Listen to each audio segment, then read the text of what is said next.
Good afternoon. Welcome to Assessment 1, Engaging Australia and Asia Pacific. My analysis from Joseph Ludeman. What is the voice? The voice is a first stage in the Uluru Statement of the Heart. The question posed to me was, how will the First Nation people's businesses be affected by the Voice Referendum? The analysis that I've conducted displays that this could have an advantageous effect on the integration of First Peoples into current society and the development of their associated businesses. The analysis shows that the First Nations people make up roughly 3.3% of the population within Australia. In 2016, the census from the Australian Bureau of Statistics showed that around 12,000 businesses were owned and operated by Indigenous peoples, with around 6.6 billion of that going to the Australian economy. Within 10 years, and now in 2021, Indigenous businesses have increased to over 47%, and their contribution to Australia has increased an additional 59%, now up to $12 billion to the GDP. Around 44% of the Indigenous working population haven't completed secondary education. Universities and educators need to help address this enduring social economical disadvantage from Australia's Indigenous people through the development and delivery of business and management education to further develop and sustain this path for current and future growth in the Indigenous sector.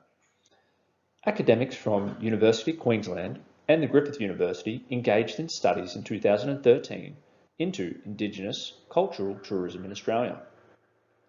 First Peoples have the best and are in the best opportunity to aid Australia in becoming more sustainable through agricultural projects, wildlife management, forestry restorations, and promoting tourism.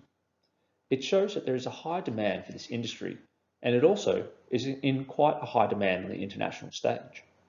Some of the challenges they might face through the voice is social separation through no fault of their own.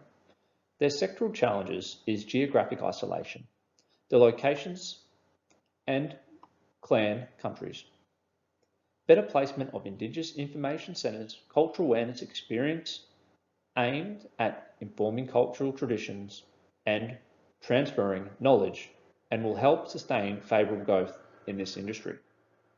The federal government has also increased spending in this area, upwards of $600 million from 2017, and the awarding of over 1,000 contracts to Indigenous-owned businesses.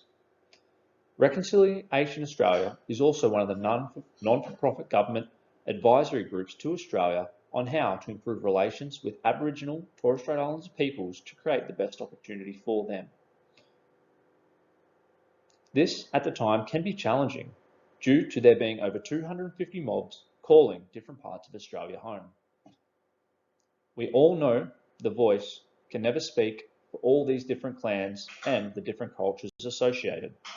In closing, the Indigenous sector is experiencing a high level of growth, and the Voice Referendum may hamper this projected path of growth for the First Nations people's businesses. Thank you for your time.